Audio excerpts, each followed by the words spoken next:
Her moving story of redemption, love, passions, and new beginnings, she pretended to love for money, but ended up trapped with a dark man and pregnant with the heir to an empire tainted by secrets. Now, everything she thought she knew about herself will come crashing down, and the baby you carry can be your salvation or your ruin. Watch this story until the end. You will be surprised by this story.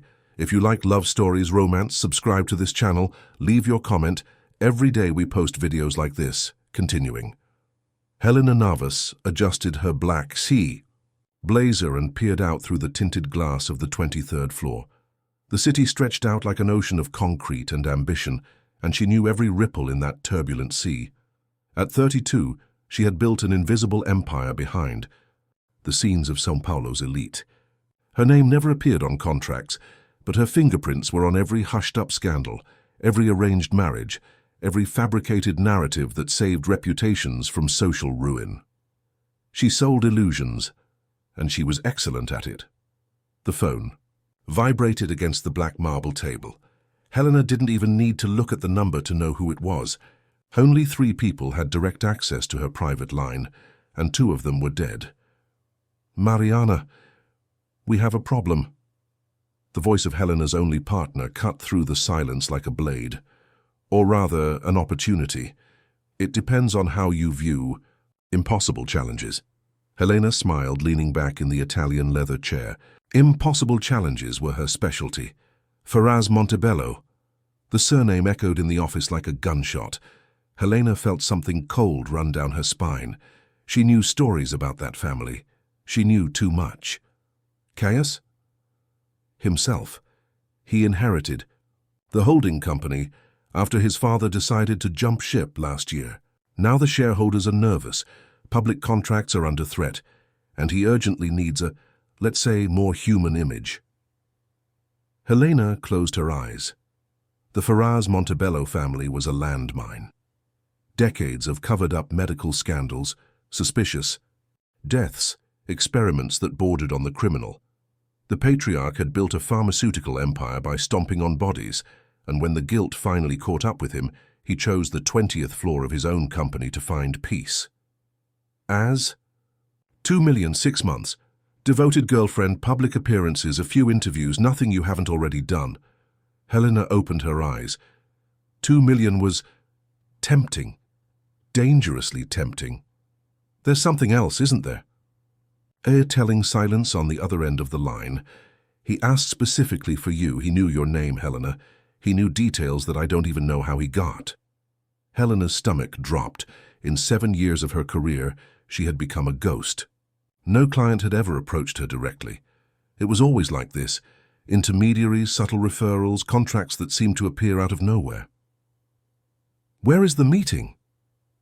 Today, 7 o'clock at night. Fasano restaurant. He'll be punctual. The call ended, leaving Helena alone with the weight of the decision. She walked to the panoramic window and looked out at the city that had shaped her. São Paulo was a machine for grinding dreams, but also for forging diamonds. Helena had chosen to be a diamond. By 6:30, she was ready. A black dress that hugged every curve without revealing too much, her brown hair loose in natural waves, and her makeup that highlighted her green eyes without looking artificial. Helena had learned to be beautiful in a calculated way. Every detail was a weapon. At 7 in the evening, Fasano was a theater of power. Businessmen discussed mergers over 500 real dishes. Politicians whispered agreements over wines that cost more than popular cars. Helena knew that world. She breathed that rarefied air as if she had been born for it. But when she saw him, everything changed. Caio Faraz Montebello had his back turned, talking quietly on the phone.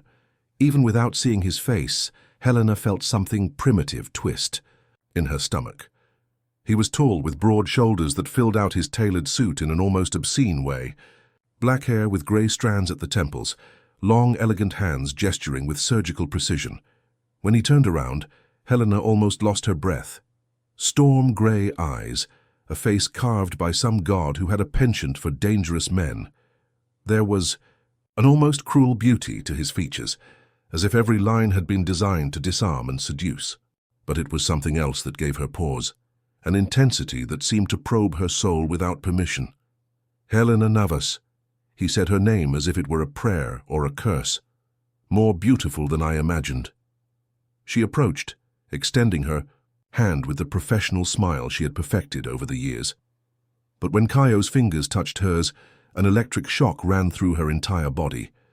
He held her hand for a few seconds longer than necessary, his grey eyes studying every nuance of her expression. "Mr. Ferraz Montebello, nice to meet you." "Caio." He didn't let go of her hand. "And believe me, the pleasure is all mine." He led her to a reserved table in the most discreet corner of the restaurant. Helena noticed how eyes followed them. Caio was the kind of man who commanded attention effortlessly, who made people wonder who he was and how much power he carried. "You know why you're here." It wasn't a question. Helena crossed her legs, assuming her business-like posture.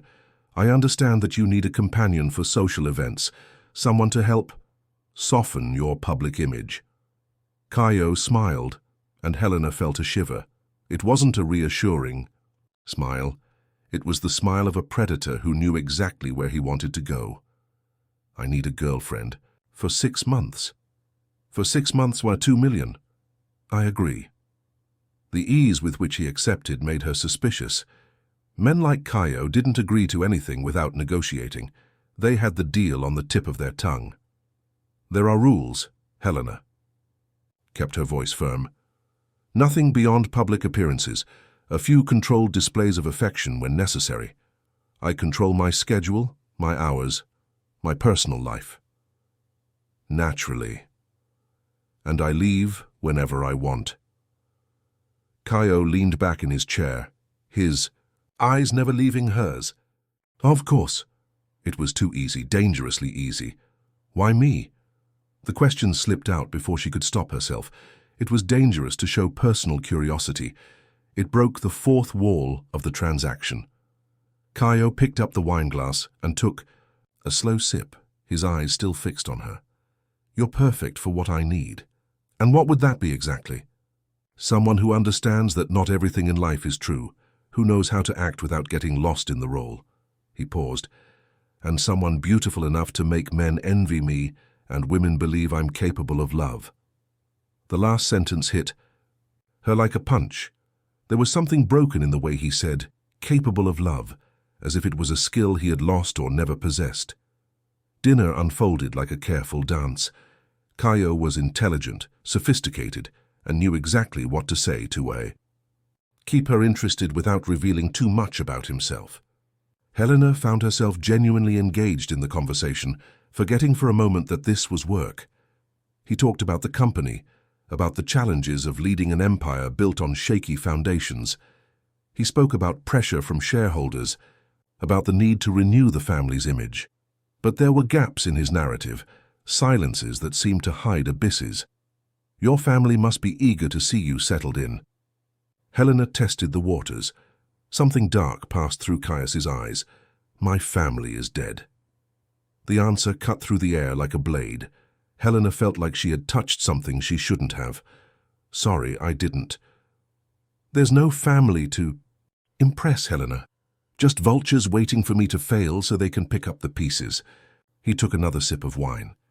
"That's why I need you, to prove that I'm still human enough to be trusted." There was a naked vulnerability in those words that completely disarmed her.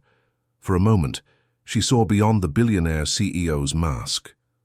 She saw a man alone, carrying the weight of sins that might not be his.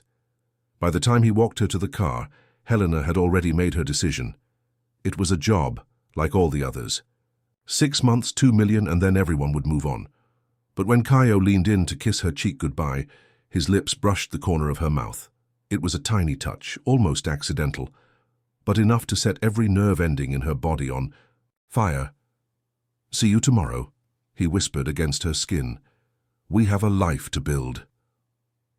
Helena drove back to her apartment in Villa Maddalena on autopilot. Her mind was confused, her body still reacting to his touch. She had broken her cardinal rule: never ever get emotionally involved with a client. But Caio Ferraz Montebello was no ordinary client.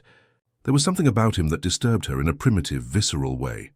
The way he looked at her, as if he knew her better than she knew herself, as if she were a puzzle he was determined to solve. "See that woman in red talking to the mayor?" he whispered at the fundraiser, his lips dangerously close to her ear. "She's wearing the same necklace she wore to her husband's scandal 3 years ago. Apparently she thinks expensive jewelry makes people forget that she financed her own blackmail." Helena almost choked on her champagne. "How do you know that?" "I know a lot of things," the grey eyes danced with amusement. "That's how one survives in this world." It was this sharp intelligence, this ability to read people and situations with surgical precision that began to fascinate Helena. Caio was dangerous not only because of his power or money, but because of his mind. He saw beyond the masks that everyone wore, including hers. The first crack in his professional armor came during a corporate event hosted by Caio's own company, a gala night for investors, where he needed to demonstrate stability and confidence in order to renew million-dollar contracts. Helena had chosen a golden dress that made her look like a Greek goddess. Caio greeted her when she got out of the car, but there was something different in his eyes, a hungry intensity that made her blush. "Are you trying to distract me from business?" he asked, offering his arm.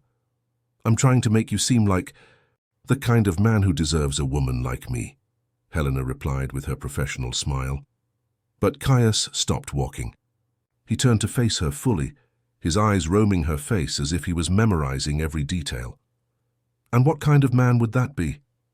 The question caught her off guard. There was something vulnerable in the way he asked it, as if the answer mattered, more than it should. Someone worth loving. The words were out before she could censor them. Something changed in Caio's face. The mask of powerful CEO slipped for a second, revealing something raw and needy beneath. He leaned in, his lips almost touching hers. "Be careful, Helena, you might end up believing your own performance." The night passed like a hazy dream. Helena played her role perfectly, chatted with investors, smiled for photos, allowed Caio to introduce her as the woman who had changed his life. But something had changed between them. His hands on her waist burned through the golden fabric. The whispers in her ear made her heart race uncontrollably.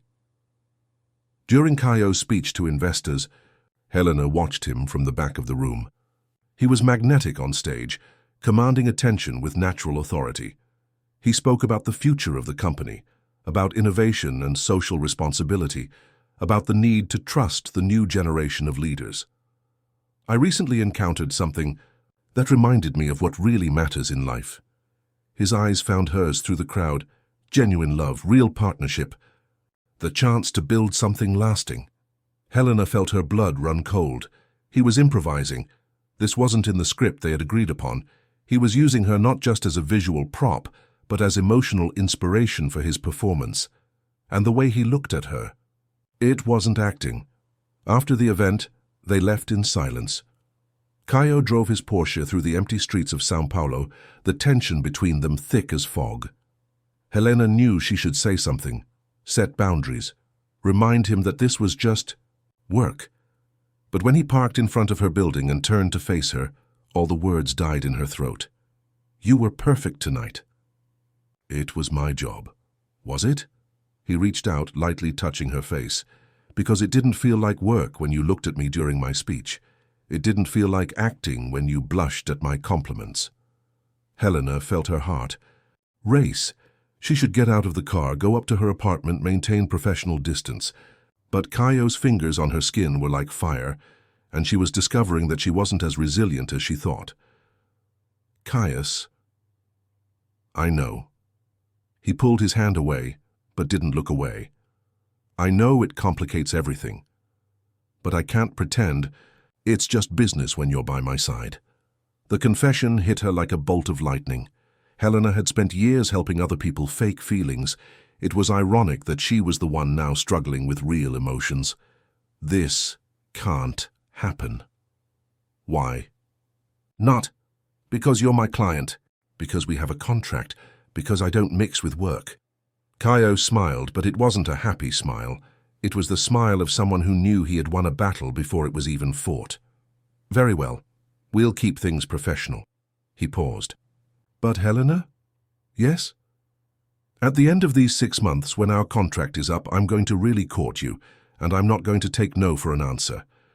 Helena got out of the car with shaking legs. As she climbed the stairs of her building, one thing was certain: she was in completely unfamiliar territory. And for the first time in her career, she didn't know how to get out of this situation unscathed. 3 weeks later, the invitation arrived by email: a weekend at Caio's beach house on the north coast. To keep up appearances, the message said, a few close friends, nothing formal. Helena knew she should refuse. The intimacy of a weekend was too dangerous, considering the growing tension between them. But her bank account had received its first paycheck that morning, and financial reality trumped emotional prudence. On Friday afternoon, Helena sat in the passenger seat of Caio's Porsche, watching the landscape change from concrete to green as they left São Paulo. He drove in silence, his aristocratic profile silhouetted against the window. There had been something different about him since they left the city, a controlled tension, as if he were preparing for something. How many friends will be there? Helena asked, trying to break the silence. Actually, Caius hesitated. We had a few last-minute cancellations. It might just be the two of us. Helena turned to face him. Caio. I know how it sounds, but I swear I didn't plan it that way. Marcus. Cancelled because of an emergency at work. Fernanda has dengue fever, and the couple who confirmed their presence had problems with their flight. There was sincerity in his voice, but Helena couldn't shake the feeling that she was being manipulated. Men like Caio left nothing to chance. Everything was calculated, orchestrated, planned. We can go back. Helena. He placed his hand over hers on the bench. I gave you my word that I would keep things professional. Trust me. But trust was exactly the problem. Helena was beginning to trust him too much, and it terrified her. The mansion was located on a private beach in Mauritius, hidden from the main road by dense forest.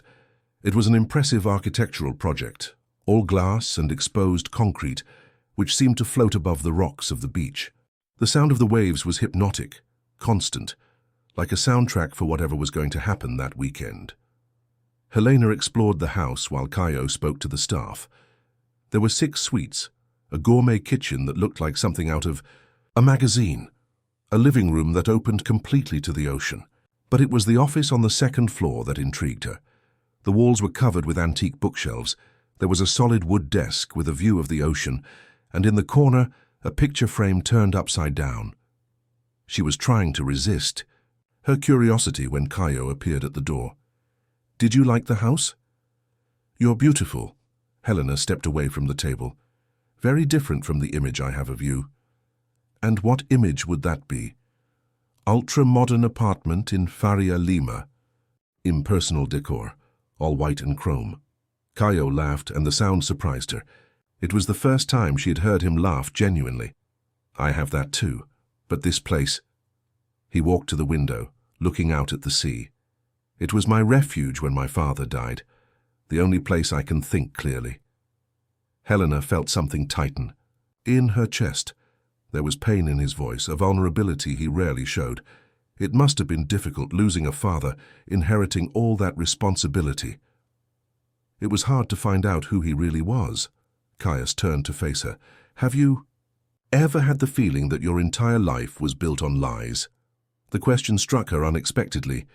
Helena had always prided herself on knowing the truth about herself, about her humble origins, about every choice that had brought her to where she was. No, I always knew exactly who I was. Caio studied her for a long moment, as if he could read secrets in her face. How lucky you are. That night they had dinner on the balcony overlooking the sea. The staff had prepared a simple but elegant meal. Grilled fish, arugula salad, and a white wine that went perfectly with the sound of the waves. The conversation flowed naturally, without the tension of public events. Helena discovered that Caio was different away from the spotlight, more relaxed, more human. He told her about his background in business administration and medicine, about his years in the United States studying biotechnology, about the shock of returning to Brazil to discover that the family company was involved in ethical scandals. "Why did you stay?" Helena asked. "Why didn't you sell everything and start over somewhere else?" "Because someone needs to fix the mess my father left." Caius took a sip of wine. "There are thousands of people who depend on the company to survive. I can't just abandon them." Helena was struck by the sincerity of his words. For weeks, she had assumed that Gaius was just another privileged heir trying to protect his empire. But there was something more, a genuine responsibility, a weight he carried on his shoulders. "And you?" Caio asked, leaning back in his chair. "How did an intelligent and beautiful woman like you end up doing what you do?" Helena hesitated. It was a question no one had ever asked before. Her clients were never interested in her personal history. Necessity. She decided to be honest. "I grew up in the outskirts of São Paulo. My mother worked 3 jobs to put me through school. When I got a scholarship to study communications, I discovered that I had a talent for understanding people, for building compelling narratives." "And the first customer?" "A state deputy who had been caught up in a corruption scandal. His wife hired me to help them rebuild their public image. It worked. From there, it was one client referring another." Caio watched her carefully, as if each word was a piece of a puzzle. "Have you never regretted it?" The question caught her off guard. "Of what?" "From building a life based on lies." Helena felt a twinge of irritation.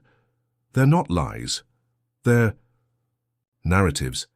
Everyone has the right to a second chance to rewrite their story.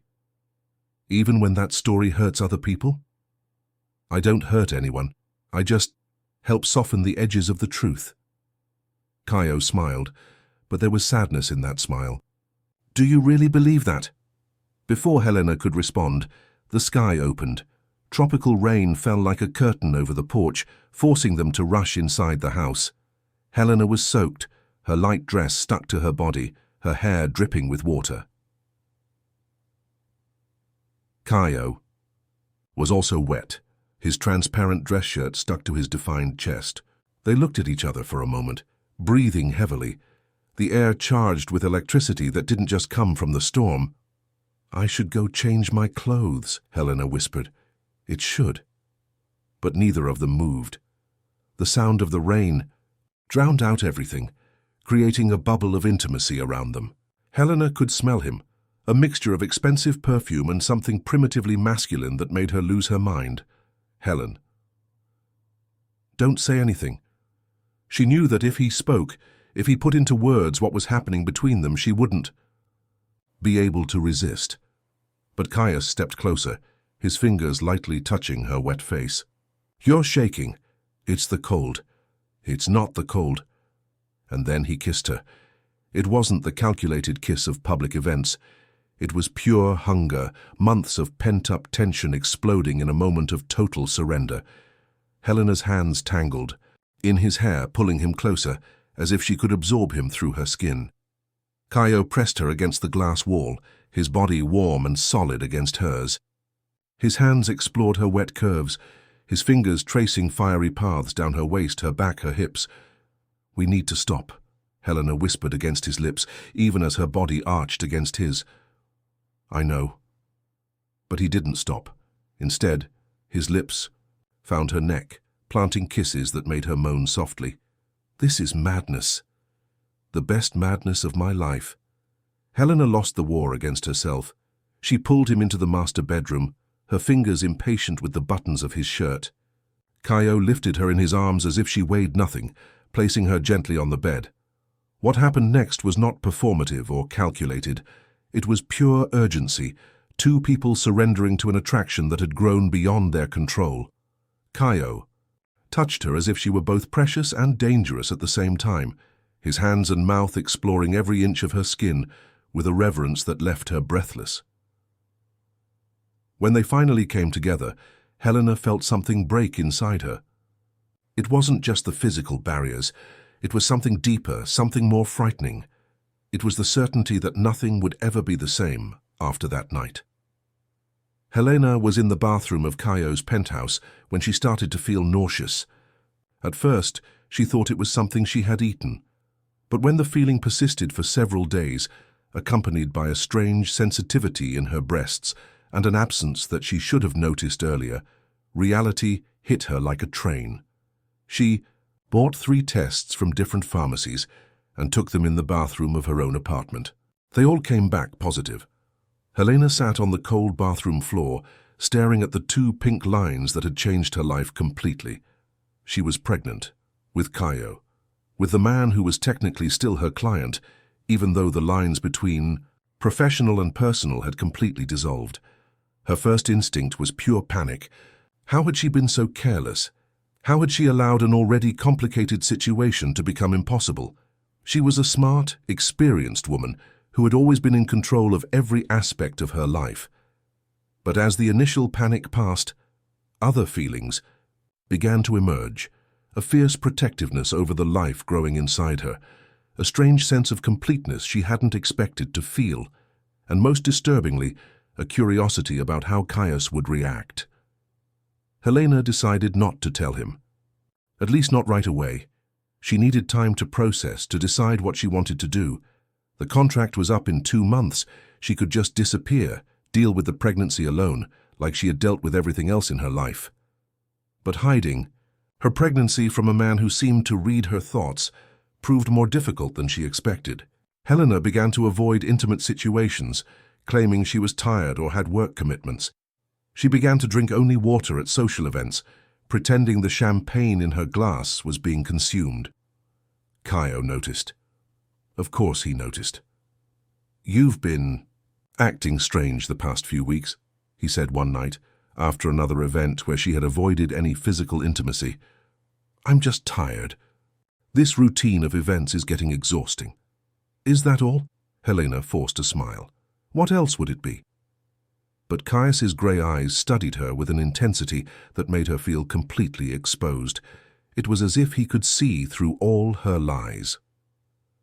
Things reached breaking point 2 weeks later. Helena was in Caius's office, helping him review speeches for a medical conference, when a wave of nausea hit her without warning. She ran to his private bathroom and vomited violently.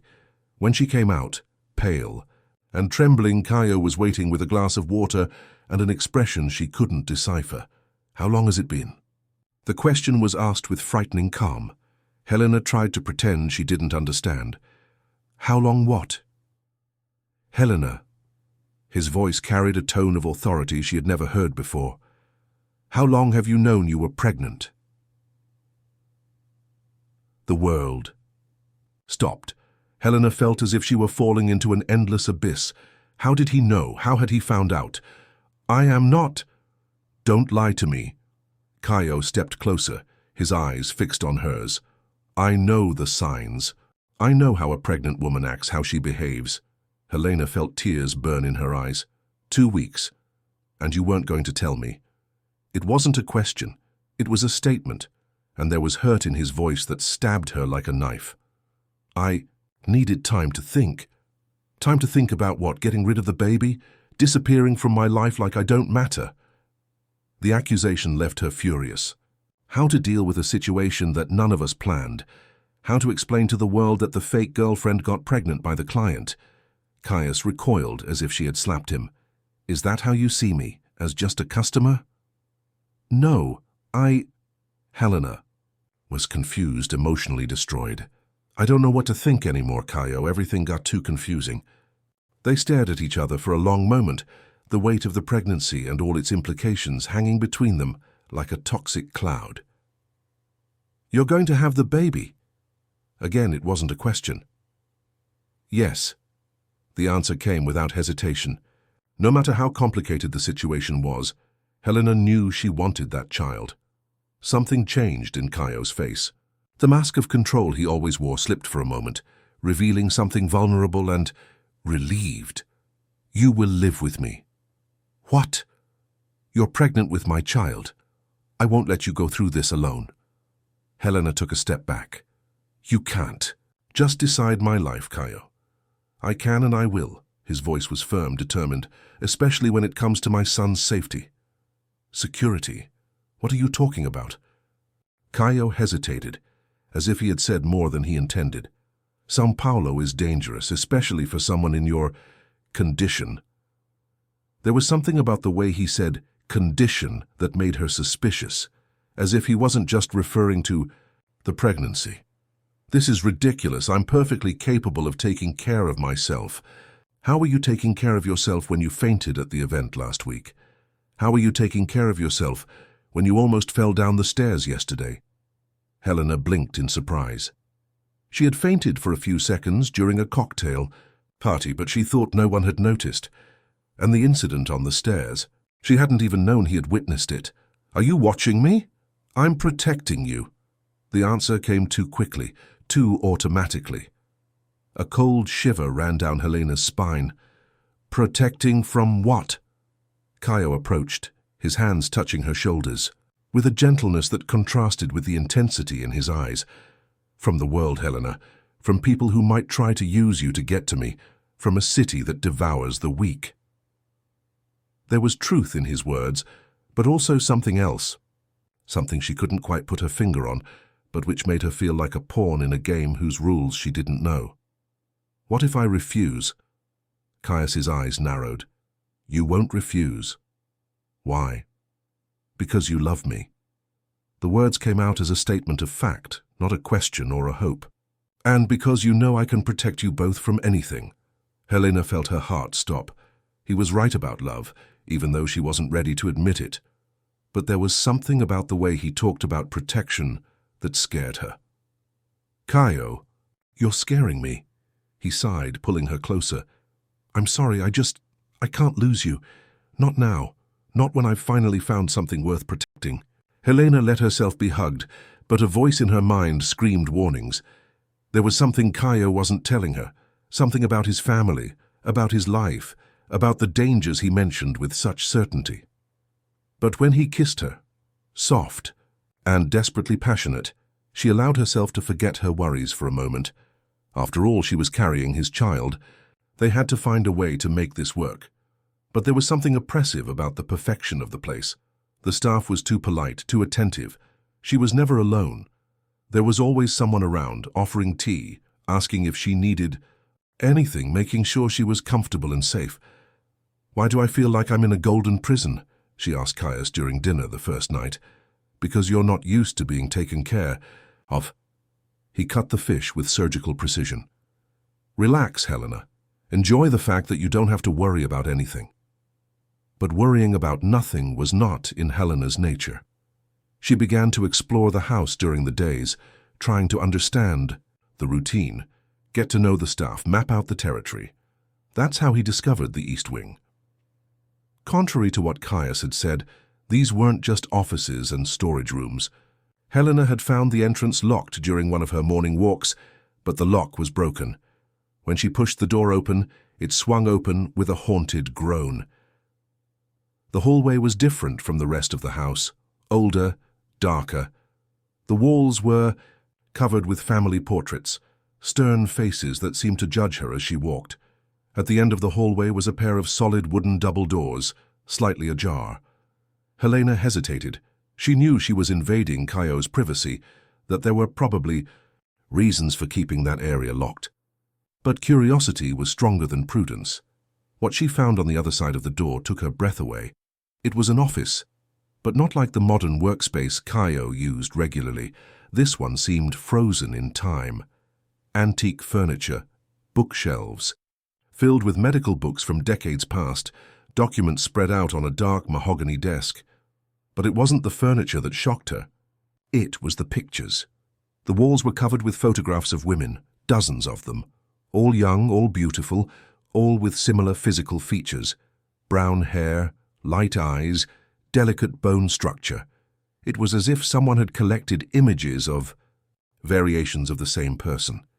And in the center of the wall, in an ornate golden frame, was a picture that made Helena's blood run cold in her veins. It was her. Or someone so much like her that she could have been her twin. The woman in the photo was wearing clothes from the 80s, her hair styled in a style Helena recognized from old photos of her mother.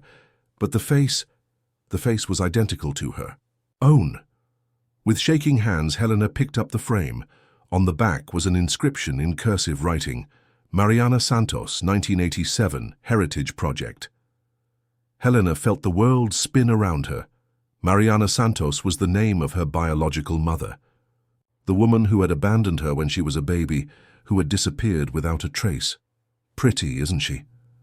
Helena turned around abruptly. Caio was at the door, watching her with an expression she couldn't decipher. He didn't seem surprised to find her there. He seemed prepared. "Who is this woman?" Helena asked, although deep down she already knew the answer. "Your mother." Caio entered the office, closing the door behind him. "Mariana Santos. She worked for my father as a laboratory assistant between 1986 and 1987. Helena felt her legs weaken. How did I know? How did I find out who you really were?" Caio approached slowly, as if he were approaching a wounded animal. "Helena, do you really believe it was a coincidence? That of all the people in Sao Paulo, you ended up being hired to be my fake girlfriend. The truth hit her like an avalanche. You sought me out specifically. I've been looking for you my whole life." Helena stepped back until her back touched the wall. "Why?" Caio stopped a few steps away from her, his grey eyes filled with an emotion she couldn't identify. "Because you carry something I need, something your mother gave me, and that was lost when she disappeared." "What are you talking about?" "DNA. Helena, specific genetic code. Your mother participated in an experiment my father had, a project that was years ahead of its time." Helena felt nausea rising in her throat. "What kind of experiment?" "Genetic modification. My father was trying to create a human lineage capable of resisting certain degenerative diseases. His mother was one of the volunteers." "Volunteer?" Helena's voice came out as a whisper. Caio hesitated. At first, the implication of those words hit her like a shot. He forced her. "My father was obsessive. When the project showed promising results, he wanted to expand, control. His mother tried to leave, take the results with her, and you continue his work. I suffer from a degenerative condition, Helena, hereditary. Without treatment, I have at most 5 years before it affects my sanity permanently." Helena looked at him, finally seeing the truth he had hidden. The intensity, the obsessive control, the need to possess her completely. It wasn't just attraction, it was survival.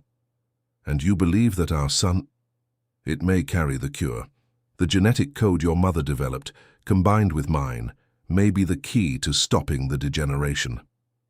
Helena felt the world crumble around her. "You don't love me. You see me as a reproductive matrix." "No." Caio stepped closer, his hands outstretched as if he wanted to touch her. "At first, maybe. But Helena, what I feel for you now, it's real. It's more real than anything I've ever felt. How can I believe you? How can I trust anything you say? Because you feel it too. Because regardless of how it started, what we have now is real." Helena looked at the photo in her hands, then at Caio, then at the dozens of other photographs on the wall. "How many other women have you looked at?" "You were the only one I found." "The only one alive, you mean?" His silence was answer enough. Helena let the frame fall to the floor, the glass shattering at her feet as her life had shattered in that moment. "I need to get out of here." "Helena, wait." But she was already running past him out of the haunted office, away from the ghosts of women who had come before her. As she ran through the halls of the mansion, a single certainty echoed in her mind. She was trapped in a web that had been woven long before her birth. And the man she loved was both her salvation and her downfall. That night, Helena locked herself in her room and began planning her escape. She was not like the other women in the photographs. She would not be just another victim of the Ferraz Montebello family's obsession.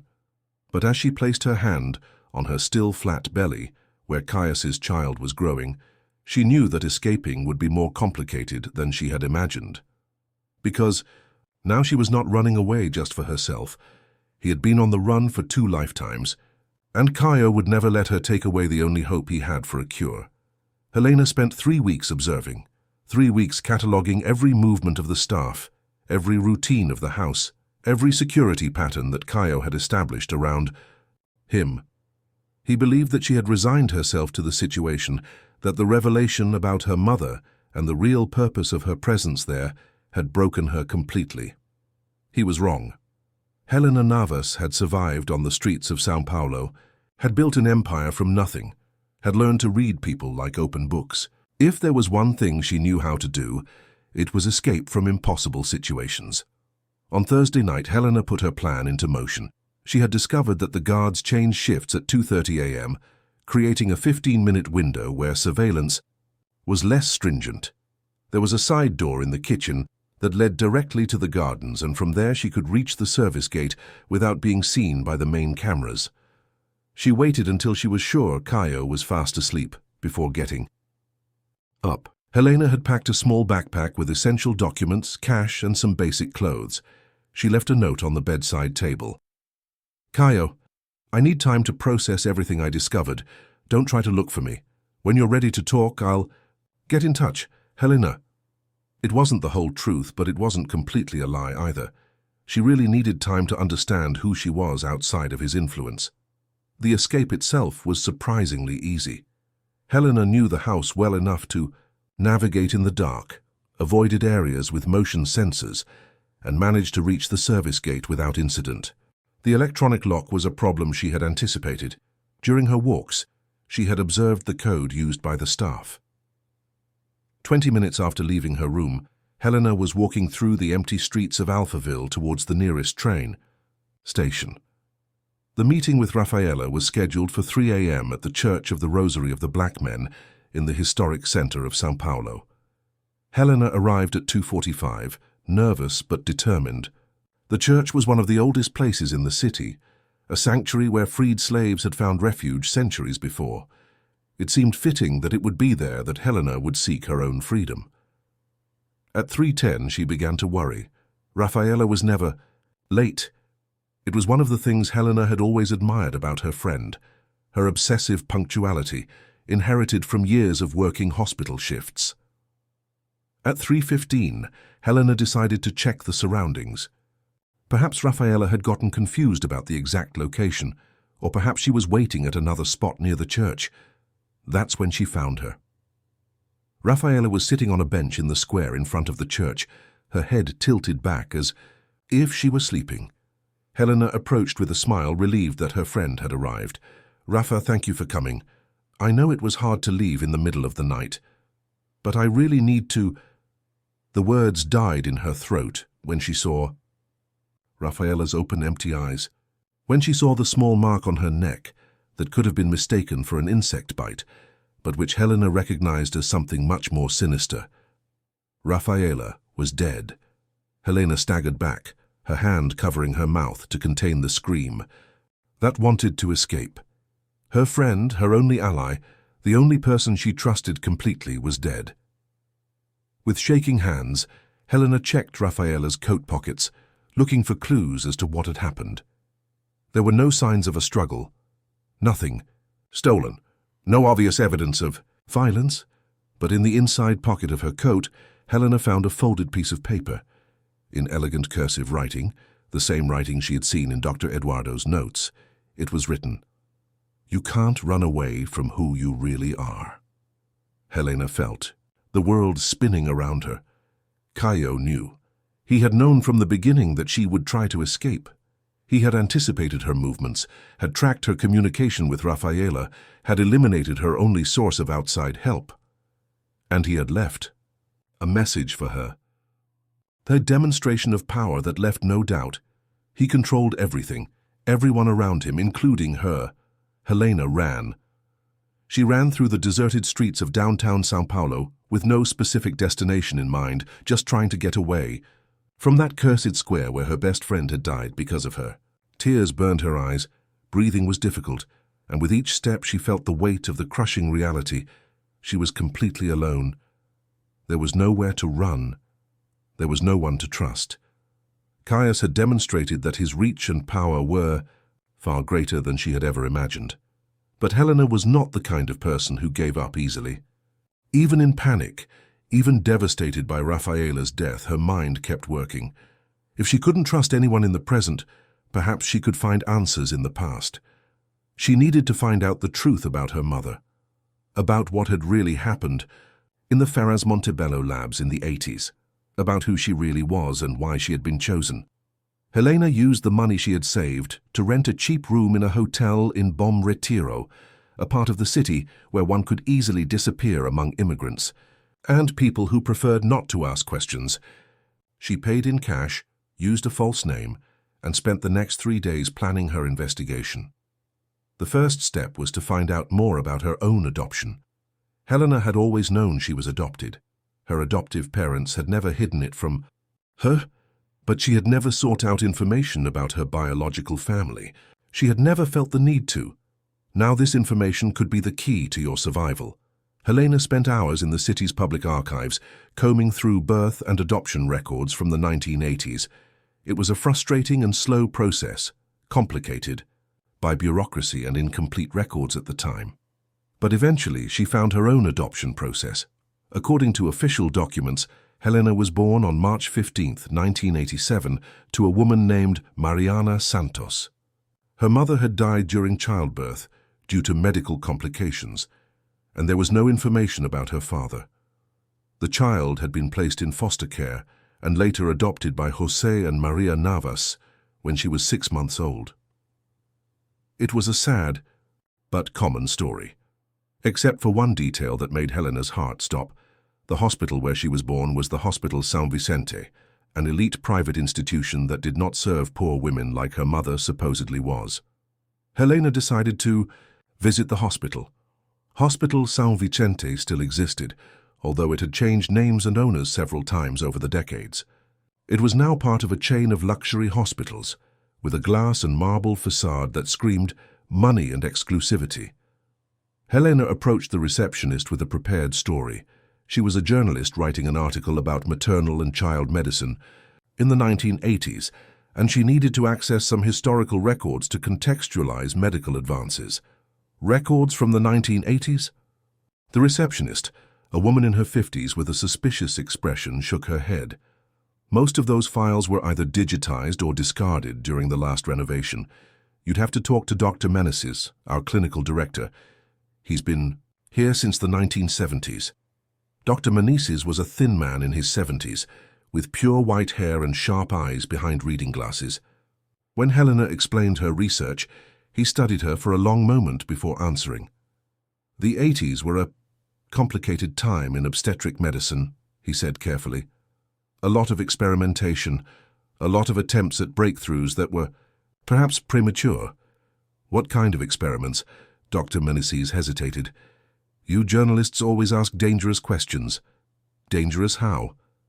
As about partnerships between private hospitals and pharmaceutical laboratories, as about informed consent in an era where regulations were more flexible. Helena felt her heart race. Are you talking about Ferraz Montebello? Dr. Meneses' expression changed completely. He leaned back in his chair, removed his glasses, and studied her with new intensity. Who are you really? And why are you asking questions about the Ferraz Montebello family? Helena made a risky decision. I am Helena Santos Navas. I was born here in 1987. My biological mother was Mariana Santos. Dr. Meneses turned pale. That's impossible. Why? Because Mariana Santos didn't die in childbirth. She disappeared. The words struck Helena like a bolt of lightning. What do you mean? Dr. Meneses stood up and closed the door to his office.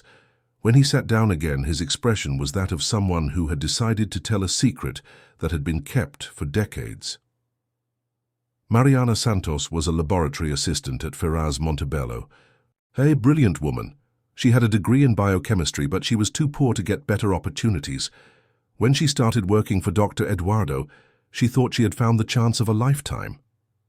And did you? In the beginning, yes. Dr. Eduardo was doing cutting-edge research in genetics.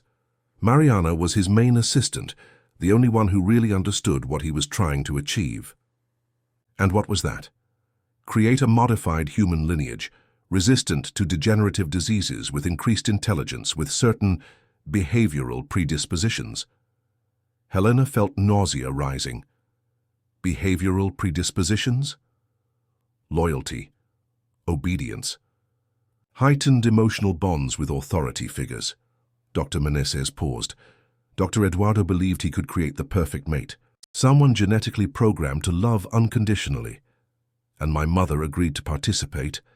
At first she thought she was helping humanity, but when she discovered the true purpose of the research, when she realized she was being used as a guinea pig, she tried to run away. She tried to run away, but she was pregnant with you, and Dr. Eduardo wasn't going to let his most promising experiment slip away. Helena closed her eyes, feeling the weight of the truth. She never died in childbirth. She disappeared 3 months after you were born. Officially, she had died of postpartum complications. But I was on duty that night. I saw when Dr. Eduardo's men came to get her. Where did they take her?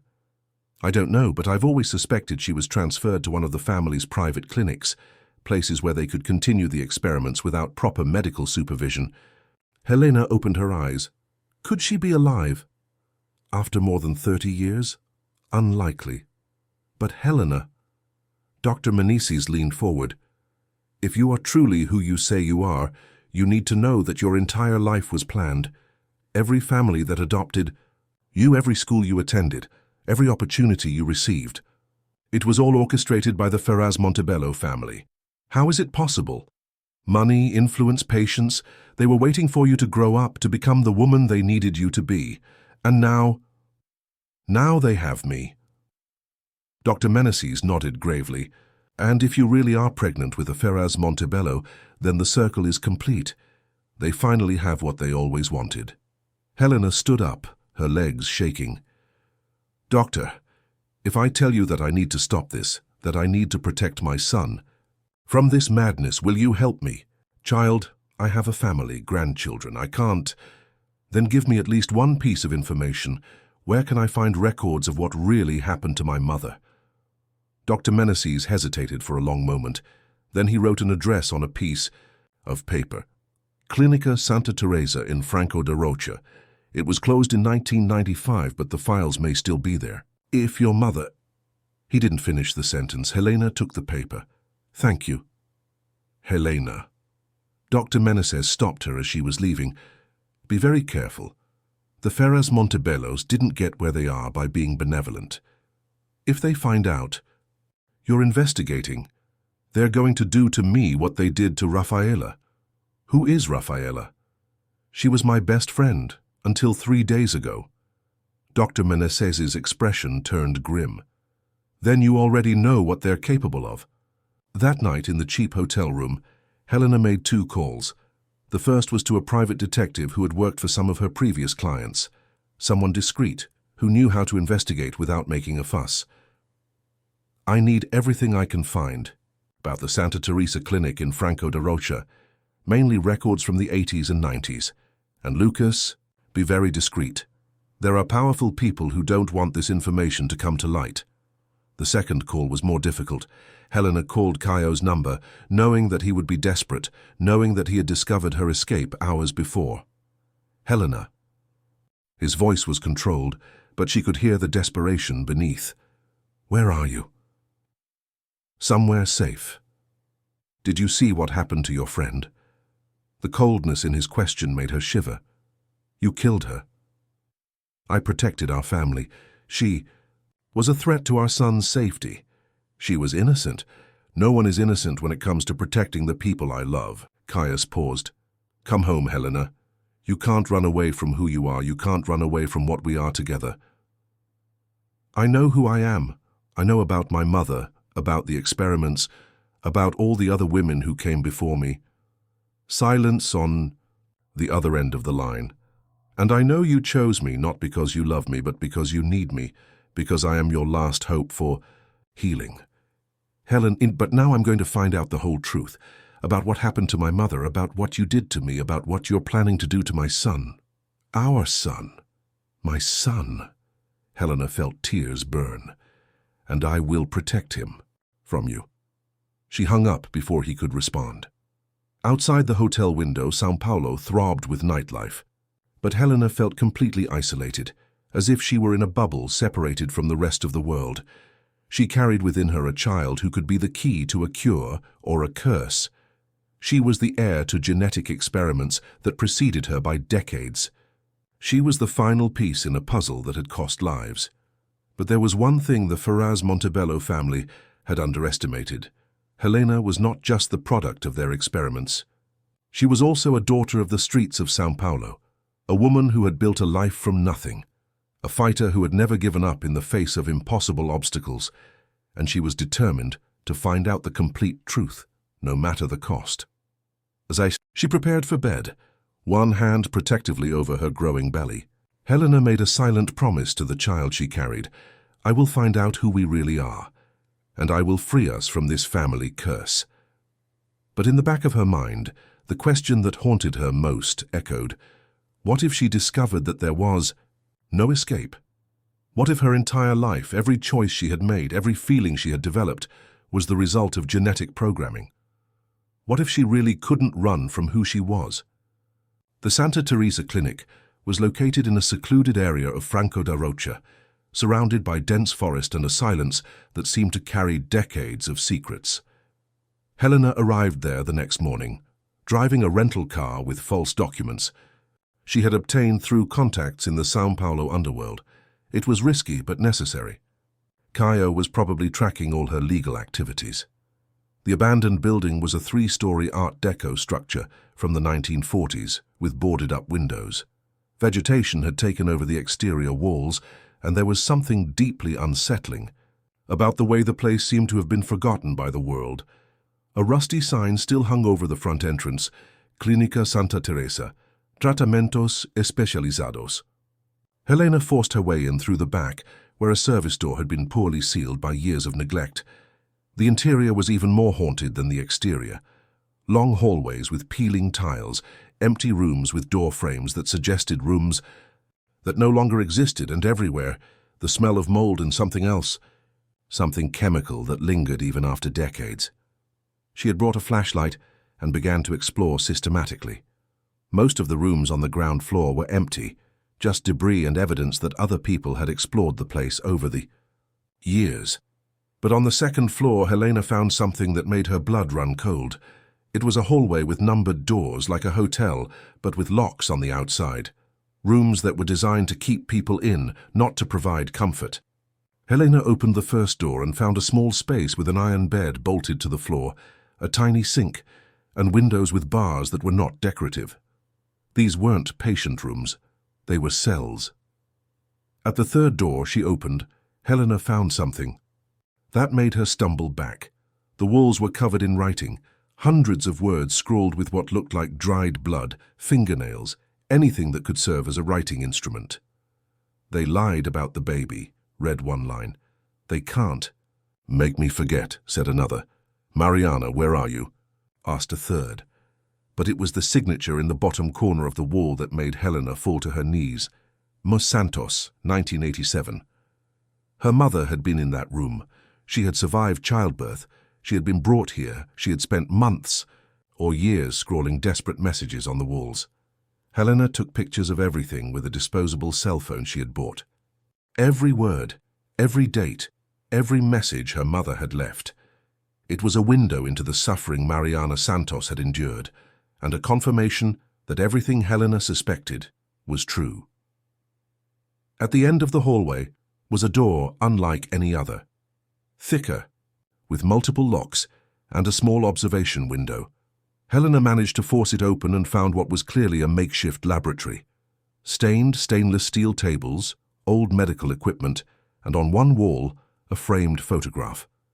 They were pictures of pregnant women, dozens of them, all looking frightened, all obviously against their will. Helena recognized the physical pattern. Brown hair, light eyes, delicate bone structure. They all looked like her. But there was something more disturbing. The photos were arranged chronologically, and Helena could see a progression through the years. 1987, 1989, 1993, 1998, 2003, 2008, 2014, 2019.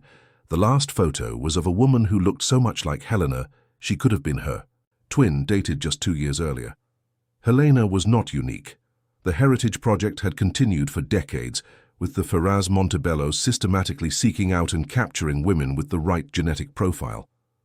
In a locked drawer she had managed to force open, Helena found medical files, reports on fertilization experiments, genetic modification, and something called the Emotional Bonding Protocol. Reading those documents was like discovering the instruction manual for her own existence. Subject demonstrates positive response to male affection stimuli when administered in controlled doses, one report said. We recommend increasing exposure to the authoritative father figure to maximize emotional dependence. Genetic modifications in neurotransmitters responsible for attachment demonstrate 87% efficacy. Subject develops intense emotional bonds with dominant partners in approximately 6 to 8 weeks of exposure. Helena felt nausea rising. Every feeling she had developed for Caio, every moment of passion, every instant of vulnerability. How much of it was real and how much was the result of genetic programming? But the most disturbing file was at the bottom of the drawer. It was a report on reproductive results of the Heritage Project, dated 1988. Subject 001, Mariana Santos, gave birth to a female child on 3/15/1987. Genetic modifications successfully implemented. Child demonstrates desired characteristics, superior intelligence, social adaptability, predisposition to intense emotional bonds. We recommend continued monitoring until reproductive age. Subject 001 demonstrated resistance to postpartum protocols, multiple escape attempts, confinement for continued observation required. Implement memory erasure protocol if resistance persists. Helena had to stop reading. Her hands were shaking so much that she couldn't focus on the words. Her mother had fought to protect her, had resisted the experiments, had tried to escape. And as punishment, she had been confined to that place. But the last paragraph of the report made her feel as if the ground had disappeared from beneath her feet. If conditioning protocols fail, implement final solution. Subject 001 cannot be released with knowledge of procedures. Transfer to Facility B for permanent disposal. Helena understood. Her mother had not simply disappeared. She had been murdered when she refused to cooperate.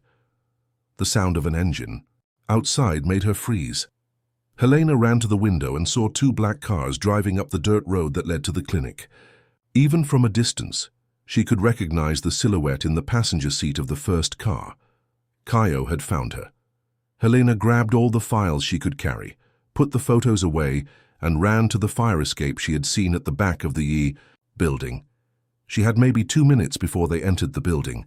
As she descended the rusty staircase, Helena could hear voices echoing through the empty corridors. Caius was giving orders, organizing a systematic search.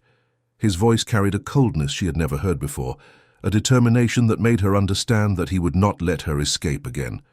Helena reached her car and started the engine just as Caio's men came out of the back of the building. She managed to get out onto the dirt road before they could intercept her, but she knew she didn't have much time. They had probably tracked the rental car. As she drove back to São Paulo, Helena processed everything she had discovered. Her entire life had been a lie. Her emotions, her choices, her innermost feelings. How much of it was really hers? But there was something that comforted her. No matter how genetically engineered she had been, no matter how much her attraction to Caio might have been the result of programming, there was one thing that no experiment could create: her determination to protect the child she was carrying. Motherly. Love was stronger than any genetic modification, and that was what would save them. Helena stopped at an isolated gas station and called Lucas, the private detective. "I've got some information about the clinic," he said, his voice tense. "Helena, you need to know that there are very powerful people involved in this. Judges, politicians, businessmen. The Ferraz Montebello Protection Network is much larger than you imagine. Tell me what you found out." The clinic officially closed in 1995, but there are records of activity until at least 2010, regular bank transfers, purchases of medical equipment, payments to ghost employees.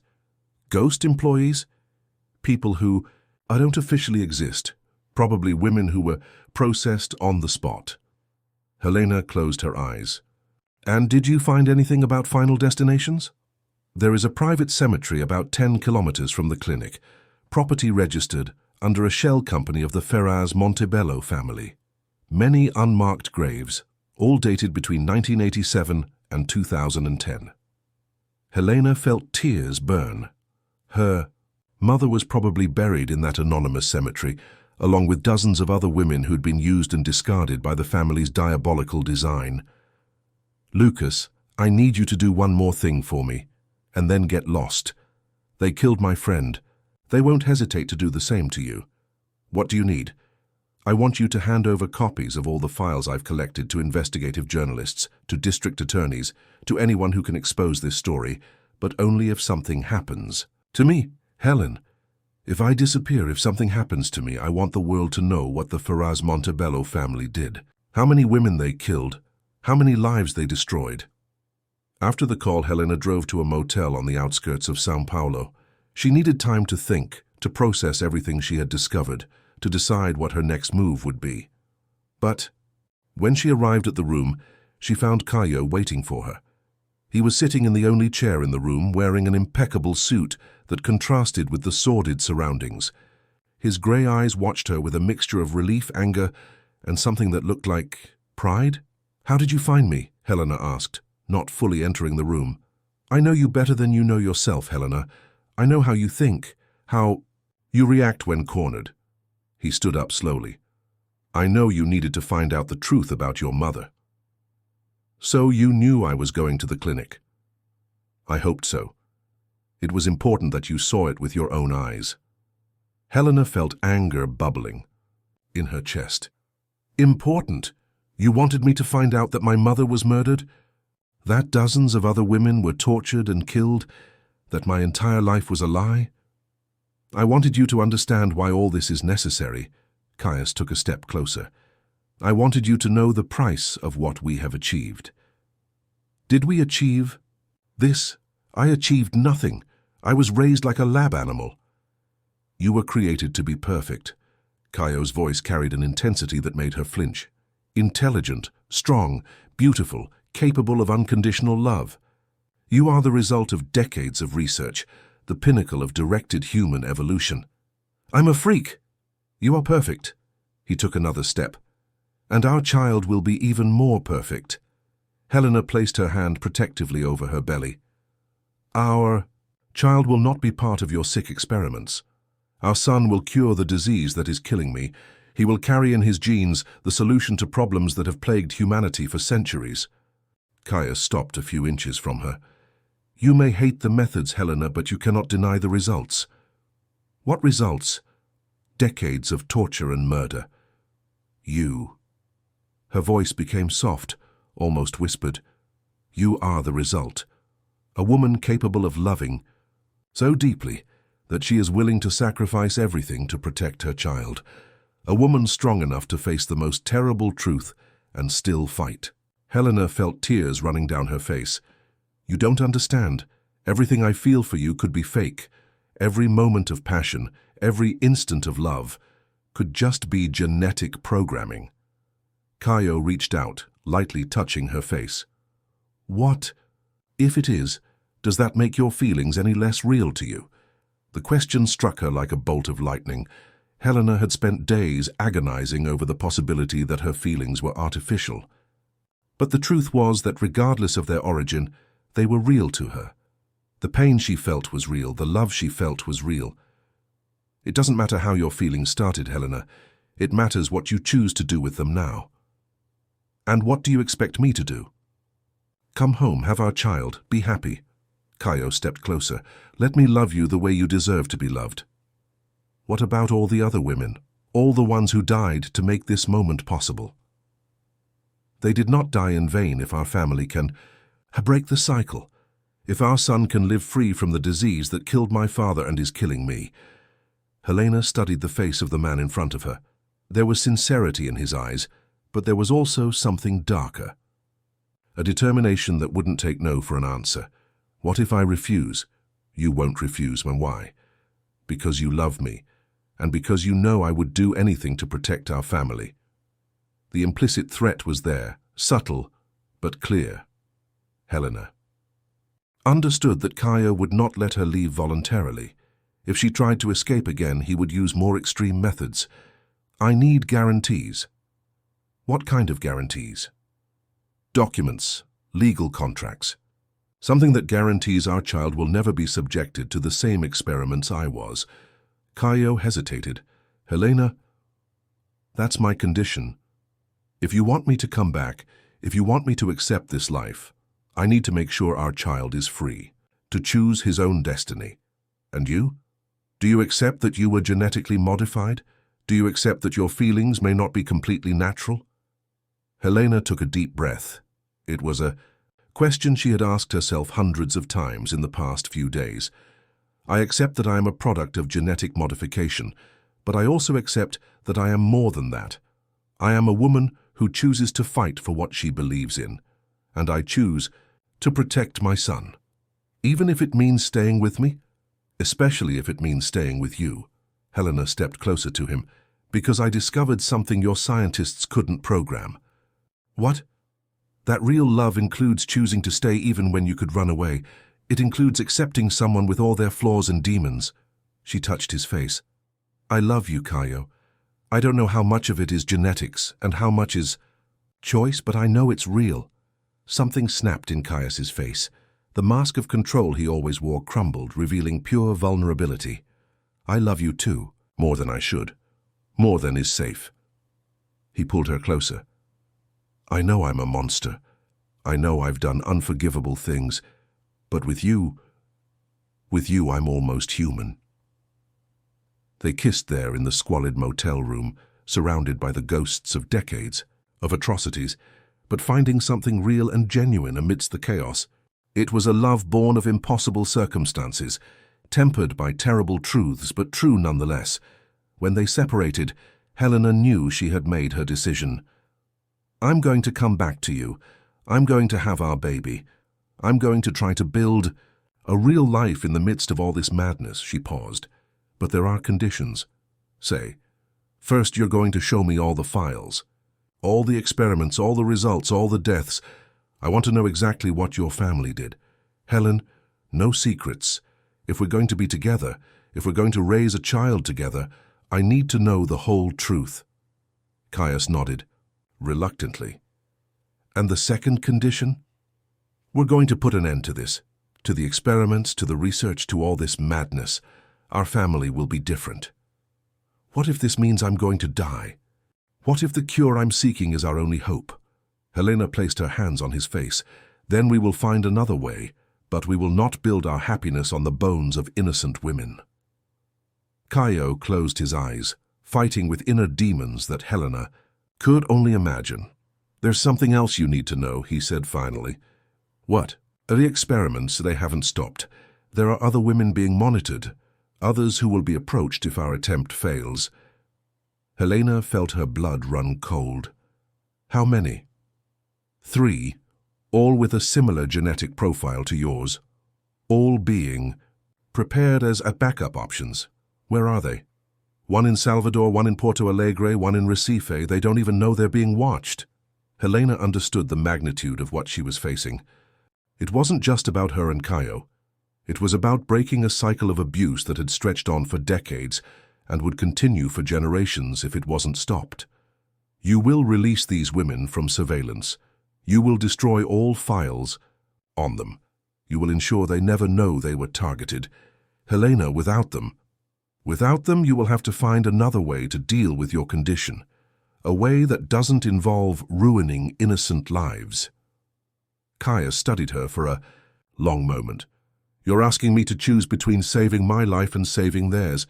I'm asking you to choose what kind of man you want to be, the same kind your father was or something different. The question hung in the air between them. Helena could see the internal struggle Kaio was facing. Decades of family conditioning, versus the love he felt for her. Survival instinct versus moral principles he might never have considered before. "If I agree to your conditions," he said finally, "if I really do end the experiments and free the other women, will you stay with me willingly, knowing that I may die in a few years?" "I'll stay." Helena didn't hesitate, but not because I was programmed to, because I choose to stay, because I believe you can be better than your family heritage. Caius nodded slowly. "Then let's go home, and let's start undoing decades of family sins." But as they walked out of the motel together, Helena knew the hardest part was yet to come. Convincing Caio was just the first step. They still had to face the rest of the family, the company's shareholders, the scientists who had dedicated their lives to the experiments. And Helena had to find out if it was possible to build something genuine and beautiful on such rotten foundations. The future growing inside her deserved a chance to be free. And Helena was determined to give it that chance, no matter the price she had to pay. The next 3 months tested every limit of Helena's resolve. Living in Caio's mansion meant being constantly surrounded by reminders of the empire her family had built on the suffering of others. Every employee, every doctor who came to monitor her pregnancy, every business meeting, she observed from afar, all carried the weight of decades of inhumane experiments. But Helena was no longer being passive. She had become an active force in Caio's life, questioning every decision, demanding transparency in every aspect of the family business. She attended executive meetings via video conference, reviewed financial reports, and insisted on knowing about every research project the company was developing. "You don't trust me," Caio said one morning after Helena had spent 2 hours interrogating him about a new line of research in neurology. "I trust you," Helena replied, stroking her belly that now clearly showed her 5 months' pregnancy. "But I don't trust the system you inherited. I don't trust the people around you who benefited from your father's experiments." It was true.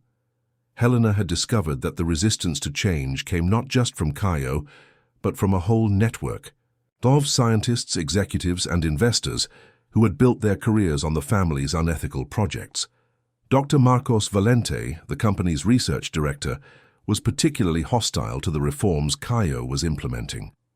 "You don't understand what you're asking for," Dr. Valente had said during a tense meeting the previous week. "Decades of research, billions of dollars invested, discoveries that could revolutionize medicine, all of this will be lost if we follow the sentimental scruples of a woman." Helena had noticed the pause before the word woman, as if he wanted to use a much worse term. The way Dr. Valente looked at her was the same way he had probably looked at her mother and all the other women who had been reduced to objects of experimentation. "My wife," Caio had corrected with dangerous coldness, "is helping to ensure that our company enters the 21st century with ethics and humanity." Wife. It was the first time Caio had used that word to describe her publicly. Helena felt something warm spread through her chest, but also a heavy responsibility. She was not just Helena Navas fighting for her own freedom. She was the future Mrs. Ferraz Montebello, with real power to change the family legacy. The first real test of her influence came when Helena discovered that Dr. Valente had secretly continued to monitor the 3 women Caio had promised to release. Through hackers she had discreetly hired, Helena obtained evidence that surveillance teams were still active in Salvador, Porto Alegre, and Recife. "You lied to me," she confronted Caio that night, throwing the surveillance photographs onto the dinner table. Caio looked at the images without showing surprise. "I didn't lie. I said I would release these women. I didn't say when." "Caius." "Helena, you don't understand the pressure I'm under. The shareholders are questioning every change I make. If something happens to me, if my condition deteriorates faster than expected, they may be our only hope." Helena felt anger bubbling in her chest. "Our hope, or your insurance policy, should I not serve your purposes? You know that's not it." "I know. Because it seems to me like you're keeping these women around like spare parts." Helena stood up from the table, her protruding belly making the movement awkward. You promised it would be different. You promised our family would be different. Caio also stood up, trying to get closer to her. Helena, please be reasonable. Reasonable.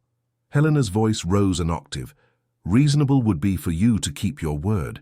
Reasonable would be for you to prove that the love you say you feel for me is stronger than your survival instinct. They stared at each other across the table, the tension thick between them.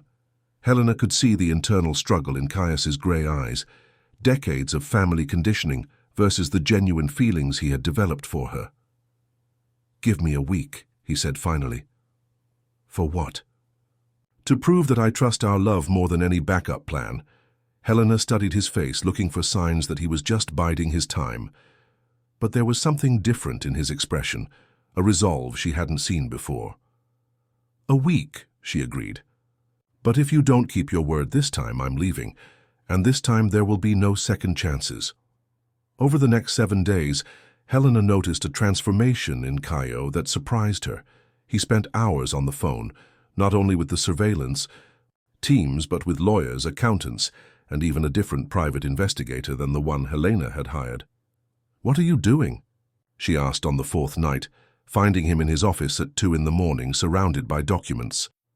"I'm making sure all 3 women are not only released from surveillance, but that they're protected permanently." Caius showed her a stack of contracts, trust funds for each of them, enough money to ensure they never have to work again, that they can move wherever they want, that they have the resources to start their lives over completely. Helena picked up one of the contracts, reading the clauses carefully. It was legitimate. Caio was literally buying the freedom and safety of those women. "Why?" "Because you were right. Because if I'm going to ask you to trust me, I need to prove myself worthy of that trust." He leaned back in his chair, looking exhausted.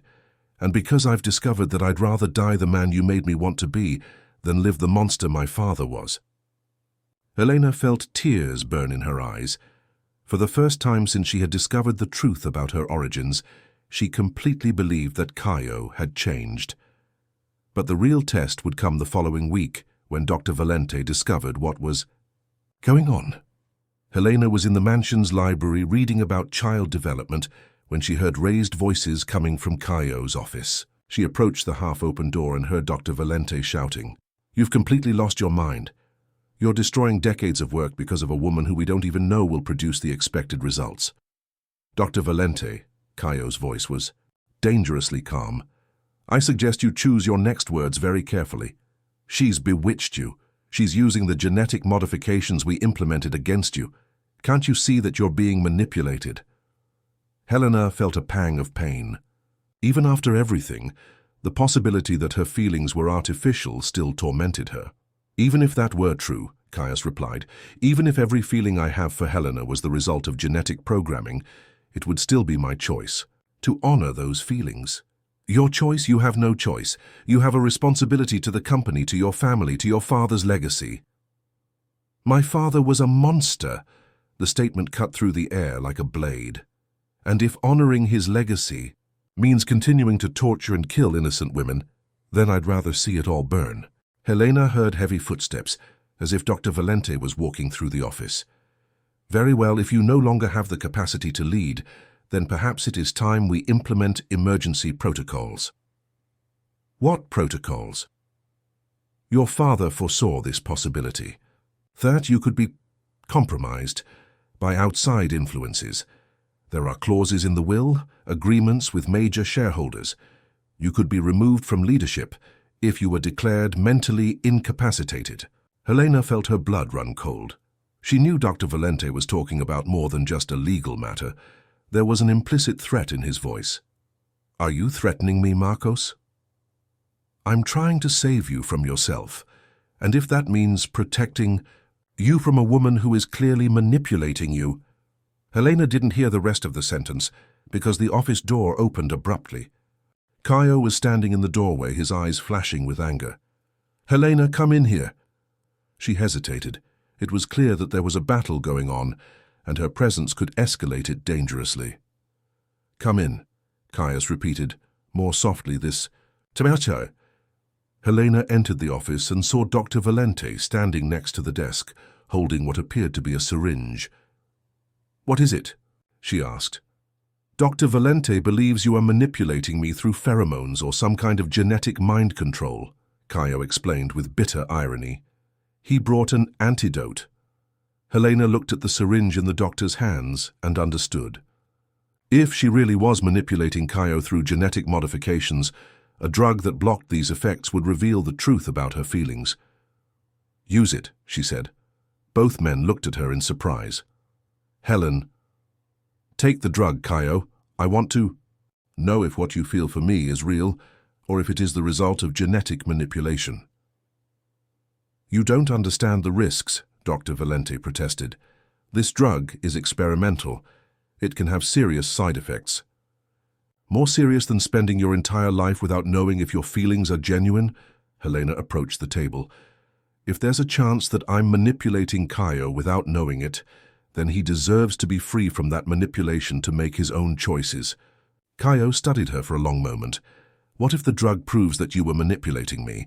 What if you discover that everything I feel for you disappears? Then at least you will be free to choose your own destiny." Helena placed her hand on her belly. "And our child will grow up knowing that he was conceived in true love, not manipulation." Dr. Valente seemed confused by the turn of events. He clearly had not expected Helena to encourage the test. "Administer the drug," Caius finally said. "Caio, no," Dr. Valente protested. If you are wrong, then Helena and I will continue together with the knowledge that our love is genuine. If you are right, then I will be free to make rational decisions about the company and my life." Helena sat down in a chair, extending her arm. "Do it." Dr. Valente hesitated, but eventually readied the syringe. "The effects should be immediate. If there's some sort of chemical or pheromonal manipulation going on, it will be neutralized within minutes." Helena felt the prick of the needle, and then a strange sensation running through her veins.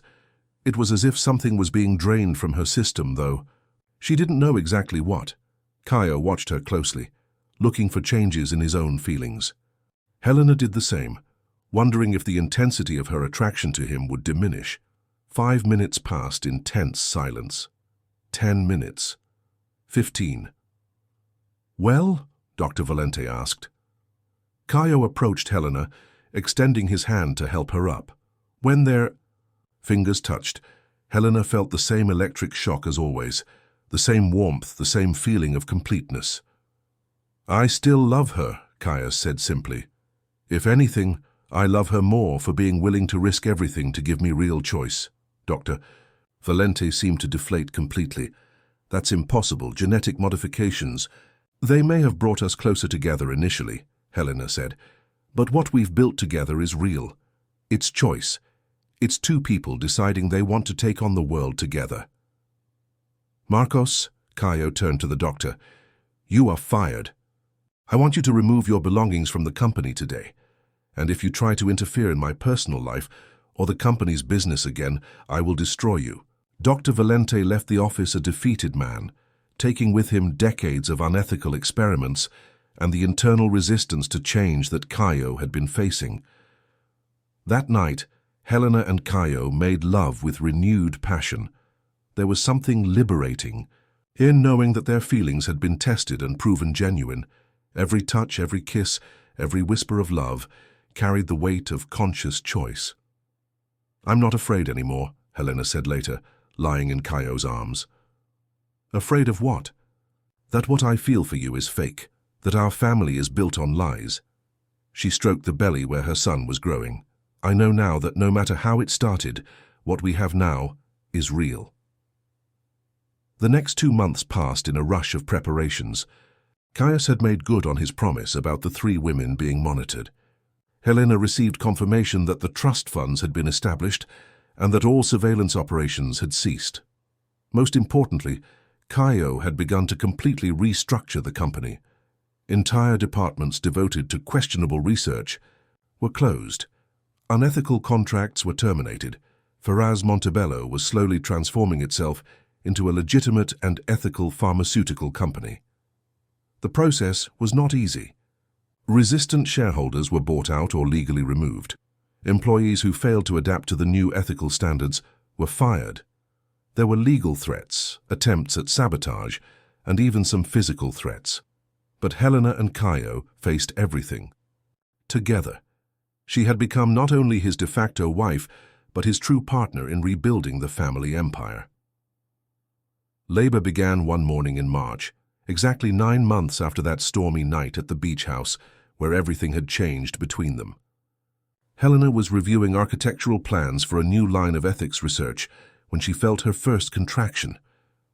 "It's time," she said to Caio, who was on the phone sorting out company issues. He immediately dropped the phone and rushed to her side. "Are you sure? Considering it feels like someone is squeezing my internal organs with a giant vice, yes, I'm sure." The birth was intense, but quick. 7 hours later, Helena held in her arms a perfect baby girl with grey eyes like her father's and brown hair like her own. "Mariana," Helena whispered, looking at her daughter's red, wrinkled little face. "Her name is Mariana." Caio, who had cried when his daughter was born, cried even more when Helena said her name. "Like your mother." To honor his memory. To remember that something beautiful can come from even the most terrible circumstances. Caius kissed Helena's forehead, then his daughter's tiny forehead. She will never know where she came from. She will never be part of experiments or manipulations. She will be free to choose her own destiny. We will ensure that. 2 years later, Helena stood on the porch of the new house they had built, watching. Caio playing in the garden with Mariana, now a 2-year-old with a strong personality and infectious laughter. The girl had inherited her parents' intelligence, but also something more precious, the ability to love freely, without conditioning or manipulation. Ferraz Montebello had become one of Brazil's most respected pharmaceutical companies, a pioneer in ethical research and scientific transparency. Helena had established a foundation in her biological mother's name, dedicated to protecting vulnerable women from medical exploitation. The family's dark past had not disappeared. There were still days when Helena found forgotten documents that revealed new horrors. There were still nights when Caius woke in a cold sweat, tormented by nightmares about his father's legacy. But they had built something new on the ruins of the old, a family based on choice, not manipulation, a love tested and proven true, a company dedicated to healing, not exploitation. "Mommy!" Mariana ran towards Helena, followed closely by Caio.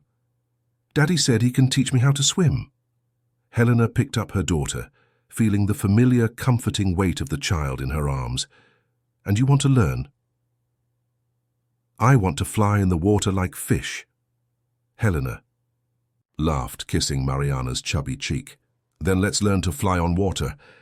Caio approached, wrapping both Helena and Mariana in his arms. It was a simple, domestic, ordinary moment, but for two people who had been born from experiments and manipulations, it was also a miracle.